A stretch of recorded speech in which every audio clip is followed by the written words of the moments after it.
नमस्कार। आत्मज्ञान के जिज्ञासु सर्व भाई बहनों का इस जीवन मुक्ति चैनल पे स्वागत है। ओम तत्सत। भगवान श्री कृष्ण ने भगवद गीता के 17वें अध्याय के 23वें श्लोक में ओम तत्सत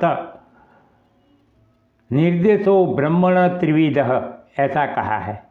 मतलब कि अर्थात इसका मतलब ये हुआ कि ओम तत् और सत ये तीन शब्द परमात्मा के सच्चे स्वरूप के दर्शन कराने वाले हैं।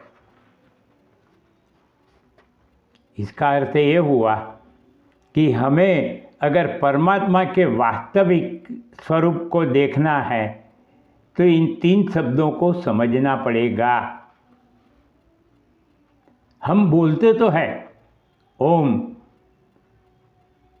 तत् सत वगैरह, मगर हम उनका सही मायने में अर्थ नहीं जानते हैं।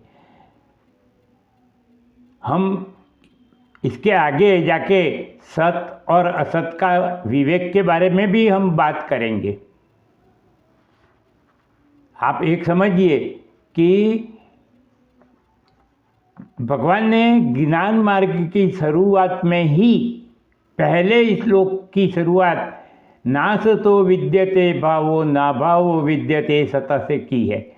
मतलब असत और सत से ज्ञान मार्ग की शुरुआत होती है, और हमें सत क्या है और असत क्या है वो चीज़ पता नहीं हो तो कैसे हम भगवद गीता को पूरी समझेंगे। ओम, ये हम तीनों शब्द के बारे में आप देखते हैं, बाद में डिटेल में भी जाएंगे। पहला शब्द है ओम। ओम परमात्मा को स्पष्ट निर्देश करने वाला, परमात्मा के स्वरूप का स्पष्ट निर्देश करने वाला शब्द है। और ओम शब्द का उच्चारण जीवात्मा और परमात्मा के मिलन की कड़ी है। मांडुक्य उपनिषद में कहा भी है कि ओम इति ब्रह्म, ओम खुद ही ब्रह्म है। मतलब कि हम अगर ओम का उच्चारण करते हैं, ओम का जाप करते हैं, ओम के साथ एक रूप हो जाते हैं तो हम परमात्मा के साथ भी एक रूप हो जाते हैं। ओम ये परमात्मा को डायरेक्ट दिखाने वाला शब्द है। इसीलिए जब भी कोई मंत्र का उच्चारण किया जाता है या शुभ कर्म का आरंभ करने का होता है तो ओम के उच्चारण से किया जाता है। हर एक पूजा विधि का बिगिनिंग, शुरुआत भी ओम के उच्चारण से होती है। तो ओम ये परमात्मा का मिलन, जीवात्मा और परमात्मा के मिलन करवाने वाली कड़ी है। तो हम भी परमात्मा के साथ एक रूप हो सकते हैं। अब दूसरा शब्द है तत्शब्द। तत्शब्द मतलब कि सर्वव्यापी, जो सब में है। और सर्वव्यापी है, इसका एक दूसरा भी अर्थ और मीनिंग निकलता है कि सर्वव्यापी है मतलब कि वो हर चीज का, चेतन, सजीव आदि सबका, अणु अणु का अंतिम कारण है। अंतिम कारण मतलब फाइनल कॉज, या तो उद्गम स्थान है, सोर्स है। आप जानते ही हैं कि जो कारण अंतिम होता है वही सत्य होता है। उसमें से जो कार्य उत्पन्न होते हैं या दिखते हैं वो विकारी विनाशी होने की वजह से असत है। सत असत हम इसके बाद देखते हैं। ये वो अंतिम कारण है, इसीलिए हर चीज, हर जीव, सब कुछ परमात्मा में से उत्पन्न होता है परमात्मा में अभी स्थित है और लय होके भी वो परमात्मा में ही मिल जाएगा। वो परमात्मा है, अंतिम कारण है। इसीलिए एक उदाहरण के लिए हम देखते हैं कि मिट्टी का घड़ा मिट्टी में से पैदा होता है, अभी भी घड़े में मिट्टी ही है और कुछ नहीं है, और जब घड़े का नाश होगा तब भी वो मिट्टी ही रहेगी। मतलब कि घड़ा विकारी विनाशी है, उत्पत्तिशील नाशवान है, तो उसका वास्तविक अस्तित्व अभी नहीं है। वास्तविक अस्तित्व सिर्फ एंड सिर्फ मिट्टी का है। ये रिलेटिव बात है, वैसे तो मिट्टी का भी रिलेटिव एग्जिस्टेंस ही है वो, मगर हम बाद में देखेंगे। अभी मैं आपको बता दूं कि कंपैरेटिवली घड़े और मिट्टी के कंपैरिजन में मिट्टी अविनाशी है। तो ये हुआ तत्शब्द की व्याख्या, सर्वव्यापी। अगर आप समझ जाओगे कि तत् यानी कि परमात्मा सर्वव्यापी है, तो आपका जीवन भी सुखमय हो जाएगा, जीवन में कोई दुख नहीं रहेगा, क्योंकि आप हर एक चीज़ में परमात्मा को देखेंगे, हर घटना और परिस्थिति में परमात्मा को देखेंगे। जब आप सब जगह परमात्मा को देखना शुरू कर देते, हर घटना और परिस्थिति में परमात्मा को देखना शुरू कर देते हैं, तो आपको दुख नहीं होगा।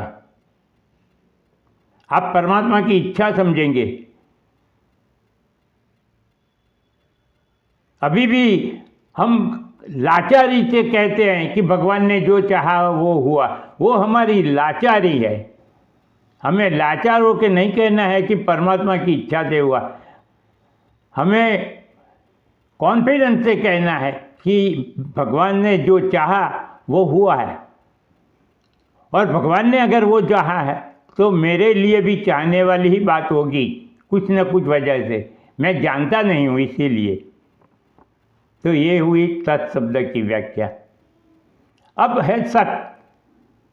सत और असत। आपको मैंने कहा कि ज्ञान मार्ग की शुरुआत ही नासतो विद्यते भावो नाभावो विद्यते सत, मतलब कि असत की कोई सत्ता नहीं है और सच का कभी अभाव नहीं है। ये सत और असत दोनों शब्द ये श्लोक में है। तो हमें ये भी जानना चाहिए कि सत और असत क्या है। सत का मतलब सत के दो अर्थ होते हैं, एक सत्य और दूसरा अस्तित्व, मतलब कि एग्जिस्टेंस। तो आप इससे समझने की कोशिश कीजिए कि जो अस्तित्व में चीज़ होती है वही सत्य होती है। जिसका अस्तित्व नहीं है वो वस्तु सत्य नहीं हो सकती, और अस्तित्व नहीं है फिर भी अगर वो अस्तित्वमय दिखती है तो वो असत है।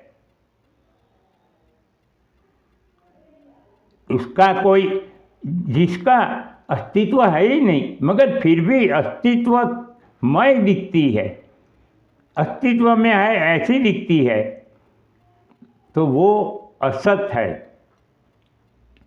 जबकि वास्तविक अस्तित्व जिसका होता है वो सत्य होती है, और सत्य के लिए अस्तित्व जरूरी हो जाता है।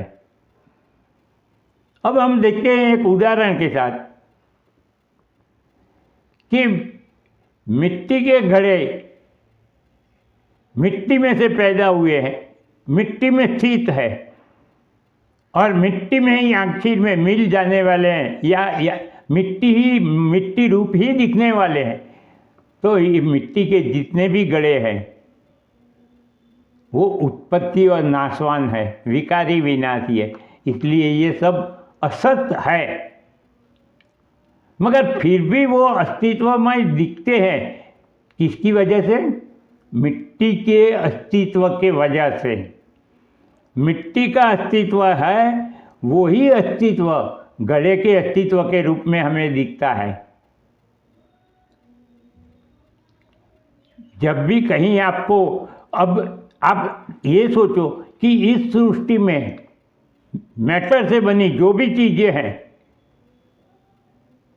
सन, सूर्य, चंद्र, पृथ्वी, ये हमारे शरीर, छोटे से छोटा अणु या परमाणु,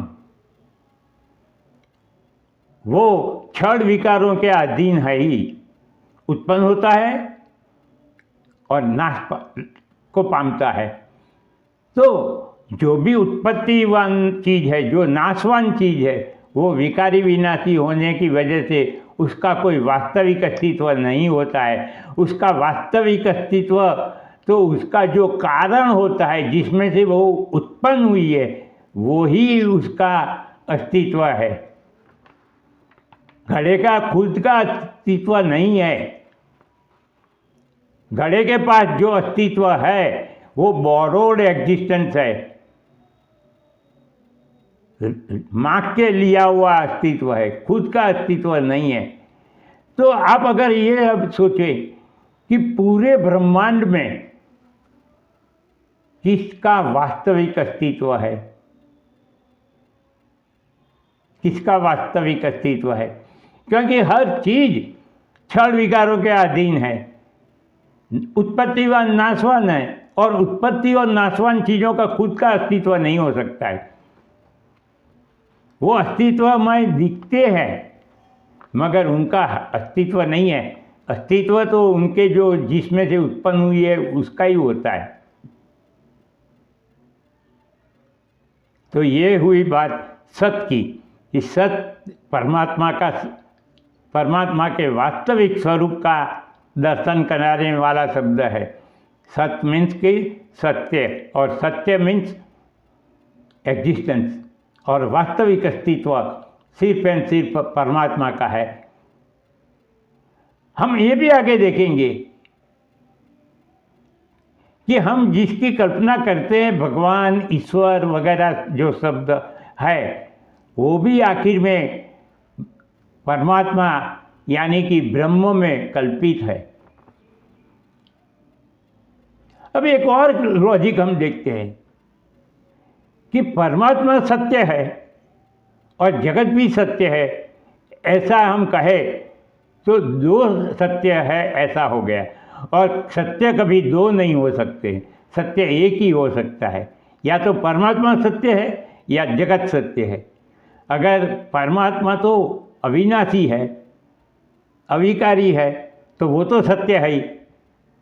तो इसका अर्थ यह हुआ कि जगत असत्य ही है। असत्य का अर्थ ये नहीं कि असत, और असत्य का मतलब ये नहीं है कि वो है ही नहीं, इसका अस्तित्व नहीं है, ऐसा नहीं। उसका अस्तित्व है, नाम रूप से ही उसका अस्तित्व है, उसका वास्तविक अस्तित्व तो नहीं है। तो जगत का अस्तित्व नहीं है और हम जगत में रहते हैं और जगत को सत्य मानते हैं और आध्यात्मिकता की बातें करते हैं। अब आप सोचिए कि जब तक आप सत असत के विवेक को नहीं समझेंगे, तत्शब्द परमात्मा जो सर्वव्यापी है वो नहीं समझेंगे, ओम शब्द का अर्थ नहीं समझेंगे, तब तक आप आध्यात्मिकता में कहाँ आगे बढ़ेंगे। मेरे भाई, ये सब कुछ जानना पड़ेगा। हम ये भी देखेंगे कि सत और असत दोनों में कैसा डिफरेंस है, हम कैसे पहचानें, वो सब हम एग्जाम्पल के जरिए दिखेंगे अगले वीडियो में। मेरे भाई बहन, अगर आपको मेरी भगवद गीता कहने की, डिटेल में कहने की जो रीत है, पद्धति आपको पसंद आई हो, तो आप इस चैनल को सब्सक्राइब करें और सुनते रहिए। आपके मित्र मंडल में, स्नेही जनों में जो कोई भी आध्यात्मिक ज्ञान का जिज्ञासु हो और जानना चाहता हो, वो उनको भी कहिए कि वो भी सब्सक्राइब करें और सुने।